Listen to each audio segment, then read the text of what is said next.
I'm writing to tell you how I really feel. You probably didn't notice, but for the longest time, I've always been there for you. I want you to know what I've done, and I hope by me opening up to you like this, you will hopefully feel the same way for me, and we could be happy together, forever. I remember when we were both 13, when you first transferred to my school. As soon as you walked in, I thought you were the most beautiful girl in the world. When your tranquil blue eyes crossed mine, even though it was for a brief moment, as you scanned across the strange faces in the class, I knew I wanted to be with you forever. But I was heartbroken straight away when you were paired off by some other guy to show you around school. You didn't really notice me much. You were always with your group of friends who were so different than mine. Who am I kidding? I never really had any friends.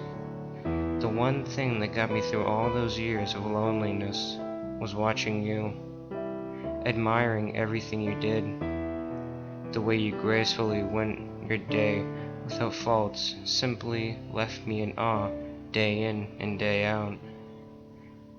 As the years went by, you seemed pretty popular with both the guys and the girls. You were sought after all the popular guys in the whole school, even by the older ones, but you shrugged them off. The girls loved how you looked after yourself. You always had your makeup and hair perfect, which made you admired but hated. It's sad, but it's human nature to get jealous, and we are all guilty of this crime. What they ended up doing, however, was far out of line. I saw as they pushed you when the teachers weren't looking. They would shove you into any nearby hard object, which more often than not was the wall. When you stumbled and slammed into the wall, the teachers would simply turn and say, "Watch where you're going, dear," and then go about their business, blissfully unaware of what actually happened. Witnessing it happen every other day burned me up inside, seeing you have this torment for being better than them. It was painful to watch it happen every time. I hoped it would die down, but it got worse. I saw when the bullies would knock your drink over when you least expected it, just because the most popular guy asked you out. I was there when they set your bag on fire in the woodworks class because they thought you were condescending when you tried to help them out with their work. And I caught a glimpse of that one time when they actually threw you to the ground outside the school gates and kicked you until you cried, simply because you tried to tell the teacher about what they were doing. After the incident, they followed you home. Usually, they wouldn't do anything but yell abuse at you. The worst part was that you'd never know when they'd snap and suddenly attack you when walking inches away from your back. It tore me apart to see the girl I loved feel so vulnerable. I wanted to fix it. What I knew was that there were 3 main bullies that were consistent. I knew more, but they seemed to do it out of pure pressure. The main culprit was that narcissistic whore Bethany. Beth was simply jealous of everything about you. All the things I mentioned that made you great burned her up inside. She used to be the center of attention, and my God, did she love it. All the guys wanted to be with her. All the girls wanted to be her. The only difference is that abused this attention for personal gain. She slept with most of the guys who showered her in gifts or had their mommy and daddy to pay for everything. She only hung around with girls whom she deemed lower than her, and she said this so that they wouldn't be a threat to her God complex. But slowly, over the years of you being in the school, she eventually lost her reputation. By then, all the attention was on you. The second who had a disgruntled grudge against you was that asshole Chris. He asked you to the school's annual dance in front of both his friends and yours, and you simply rejected him like many others.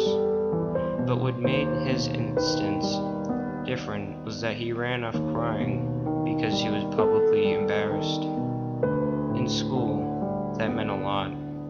He denied liking you and lost all his friends and reputation, so he took his frustrations out on you, who he thought had caused all of it. The last person was Julie. She had it bad for you ever since the guy she liked always talked about how amazing you were, whilst not paying any attention to her. Even after she performed some, well, let's say, desperate deeds for him. During the last week of school, I knew they had something special planned for you. So I took it into my own hands to deal with it, because I love you, and I didn't want your few last days at school to be ruined. The first person I convicted to not mess with you anymore was Chris. Now, he was much stronger than me, being into all the school sports. Plus, the steroids meant that I wouldn't be able to take him in a simple one-on-one fight. But in the end, that would be his downfall. I knew where he kept his steroids. It wasn't hard to figure out, since our school's security and reputation was so low. There was no need in hiding it. I got his locker combination by simply saying I forgot mine, and the teacher gave me a list of everyone's combinations. Yeah, that's right. They have no sense of security in this school. I cracked open his locker with ease, leaving no trace of it ever being opened. I found the next shot he was going to use and squirted a little bit out, then pulled the plunge back to where it was, leaving a considerably sized air bubble. I figured Chris is no doctor, nor does he have any clue how everything works all together. He just injects himself and trains in the school gym. I bought a pass for the gym and pretended to train. He eventually came into the gym, laughing hysterically with his new friends. Enjoy it while it can. It's not going to last long, said a thought that crept up in my head. He went to his locker, and not long after, he came out dressed in his training attire, with a determined look on his face. He was ready to start. He was fine for a while, but eventually slowed down. He had a puzzled look on his face as his body slowly gave up, and eventually the cardiac arrest settled in, and he was on the floor. People tried CPR, but there was no defibrillator around, since it was a school filled with teenagers. Who would expect a heart attack in a place like this?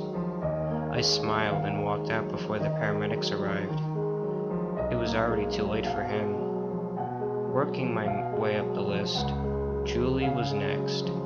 She was always jealous of the way every guy liked you. I silently slipped through her window without her noticing. I knew her parents were out, so if she made a noise, no one would immediately come to her aid.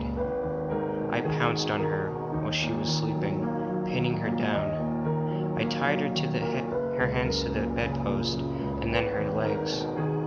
I pulled out several jars from my bag, each one almost black. Upon closer inspection, you would see small movement. They were full of all the creepy crawlers that one would typically find in the bottom of anyone's garden. I took my time filling these up with every insect I could find. I wanted her to understand all the pain you must have felt all that time she was shouting abuse at you, hurting you, making you feel lower than you really are.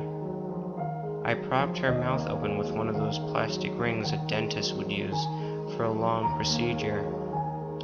I slowly poured each jar down her throat. Every time her screaming was muffled, a little more by the buzzing and scuttling noises the bugs made as they adjusted to their new home. Tears streamed down her face as I repeated how all of this was for you. A few jars in, and I could feel the bugs in her stomach, which was where I had been sitting the whole time. By this time, she had pretty much passed out from the pain. When this happened, I'd wait, pour water on her face, and slap her until she responded. For punishment, I'd take up the ring from her mouth and pour water down her throat, making her swallow all the insects and causing them to go into a frenzied panic. Eventually, during the 5th jar, the pain of all the insects burrowing into her internal organs, plus all the internal bleeding, caused her to pass away, but not peacefully, of course. I saved the worst until last. I had something special planned for Bethany. She was by far the worst to you. She made your life a living hell, and this was unacceptable. No one as perfect as you should have ever had the displeasure of knowing these people. So I carefully set the pieces and waited. One day, I got a head start. I skipped the last class, but no one noticed, not even the teacher. This shows how much I was noticed in school. By this time, I had memorized her route home and waited in an archway. I knew she had walked past this area every time. I waited and thought about what I was going to do, and how it was all for you. Although I didn't have to think so much, because I had already had it all planned out. When I caught sight of her, I grabbed her and pulled her to the ground. She was kicking and screaming, but at this point in her journey, no one was ever around. The archway led into an abandoned, derelict church. I dragged her away from the path into the building so that no witnesses could intervene or find her body anytime soon. I did my routine of securing her arms and legs to a post, so I knew there wouldn't be much of a struggle. After that, I gagged her, for I knew she would make a lot of noise for what I was about to do. I slowly pulled out my knife, making sure she caught sight of its shiny glimmer. I placed the point of it on her lower leg and smiled as she reacted to the sharp point of the blade. I slowly pushed down, making sure the wound was clean as it slowly slipped into her flesh. It took a while, but eventually, the knife's handle was touching her skin. I took my time pulling it out, making sure that the wound did not rupture with that easily recognized crimson liquid. That would have meant her death, and that would be too easy. As soon as the type of the knife exited her body, I immediately wrapped the split up with a bandage, applying enough pressure to cut the bleeding down to a minimum, and then placed the knife a little higher up her leg, doing the same thing. I stared into her eyes as she helplessly watched me do this over and over all over her body. After every stab, I would say a remark about you didn't deserve what she did to you. Eventually, her whole body was nothing but red bandages. She was barely conscious as I slipped the final blow to her heart. I can imagine you're screaming about now. In fact, I know you'll be. I'll be closer enough to hear it. And by you stopping, I know you've gotten this far into my letter, so I'll start making my way in.